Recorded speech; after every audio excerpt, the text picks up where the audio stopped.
కానీ ఇప్పుడు హరీష్ రావు గారిని మరి బీజేపీలోకి తీసుకోబోతున్నారు అని వ్యాఖ్యలు వినబడతా ఉన్నాయి. దీని మీద మీ స్పందన ఏంటండి? వాళ్ళు వస్తానప్పుడు చూద్దాం, కానీ ఎవరున్నా సరే వాళ్ళ ఎవరి మీద అయితే కరప్షన్ ఛార్జెస్ ఉంటాయో వాళ్ళ మాత్రం తీసుకో. మరి జూబ్లీ హిల్స్ బై ఎలక్షన్స్ వస్తున్నాయి, అక్కడ మాత్రం మరి కాంగ్రెస్ది అటు బీఆర్ఎస్వి మాత్రమే వినబడుతూ ఉన్నాయి. ఆ పార్టీల పాత్ర మాత్రమే కనబడుతూ ఉంది కూడా. మరి బీజేపీ పాత్ర ఎక్కడ కనిపించట్లేదు, బీజేపీ క్యాండిడేట్ అనేది కూడా పేరు బయటికి రావట్లేదు, ఏంటి అది అనౌన్స్ అయినప్పుడు అవుతుంది. డెఫినెట్గా బీజేపీ కనబడుతుంది, ప్రజల్లో కనబడుతుంది, బయట కనబడుతుంది, లోపల కనబడుతుంది. ఏం don't worry, BJP will win the Jubilee seats.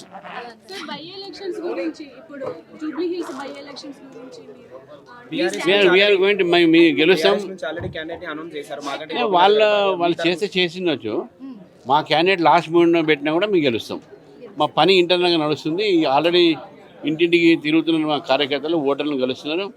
డెఫినెట్గా బీజేపీకి మంచి బలం ఉంది, ఇప్పుడు అక్కడ మంచి ఆదరణ ఉన్నది.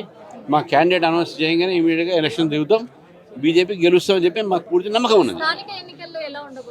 బీజేపీకి మంచి పరిణామం ఉంటుంది. కాంగ్రెస్ వ్యతిరేకంగా ప్రజలు ఉన్నారు, బీఆర్ఎస్ చీలిపోయింది, కాబట్టి బీజేపీకి అడ్వాంటేజ్ ఉంటుంది. ఇప్పుడే చెప్పాను అదే. అంటే సార్, ఇప్పుడు ప్రజలకు ఇచ్చిన హామీలు ప్రభుత్వం ఏమంటుందంటే కేంద్రం మాకు నిధులు ఇవ్వట్లేదు, అందుకే హామీలు లేట్ అవుతున్నాయి నెరవేర్చడము అని అంటున్నారు. మరి అటువంటిప్పుడు వాళ్ళు హామీలు ఇవ్వదు కదా. కేంద్రం చూసిన తర్వాత ఇవాళ హామీలు, ముందెందుకు ఇచ్చిన హామీలు? అవన్నీ అబద్ధాలు. వాళ్ళ సరిగ్గా పనిచేయలేక కేంద్రం మీద వస్తున్నారు. వాళ్ళు ఇచ్చిన హామీలు నెరవేరాల్సిందే, దానికి కేంద్రంతో సంబంధం లేదు. నేను ఇంతకుముందు చెప్పాను కదా, కేంద్రం అట్లా కాదు. ఈ యొక్క రాష్ట్ర ప్రభుత్వం ఒక మిస్ మేనేజ్మెంట్ వల్లే యూరియా కొరత వచ్చింది. బీసీ రిజర్వేషన్ విషయానికి వచ్చేసరికి కూడా అందులో మైనార్టీకి క్యాలిక్యులేట్ చేస్తున్నారు కాబట్టి మేము ఇవ్వట్లేదు అన్నట్టుగా కొన్ని వార్తలు వస్తాయి. మేము ఇవ్వడానికి వాళ్ళు ఇది చేయాల్సింది వాళ్ళు, మేము ఒప్పుకుంటున్నాం. 10% ముస్లిమ్స్ రిజర్వేషన్ దాంట్లో పెడితే నువ్వు దాన్ని వ్యతిరేకిస్తాను చెప్పాను. కేంద్రంలో అధికారంలో బీజేపీ ఉంది, మరి ఇక్కడ కూడా రాష్ట్ర అధ్యక్షులుగా ఇప్పుడు మీరు పదవి స్వీకరించారు కాబట్టి ముందుగా కంగ్రాచులేషన్స్ సార్. కానీ మీ పాత్ర ఎలా ఉండబోతుంది రాష్ట్ర? ఇక్కడ అందరం కష్టపడి, నా ఒక్క పాత్ర కాదు కదా, ఈ సమగ్ర నాయకత్వంతో అందరి ఒక తోడుతో ఈరోజు పార్టీ ముందుకు పోతుంది. సార్ ఉపరాష్ట్రపతి ఎన్నికలు సుదర్శన్ రెడ్డికి దగ్గరుండి కవిత సపోర్ట్ చేసింది, ఇప్పుడు మీ కమెంట్స్ ఏంటి సార్? చేసే ఇష్టం ఎవరికైనా చేయండి, మాకు చేయలే మా సంతోషం. హిట్ టీవీ యాప్, ఇందులో short news, live news, entertainment shows, movies, digital magazines తో పాటు మీ జిల్లా వార్తలను కూడా ఫ్రీగా చూడొచ్చు.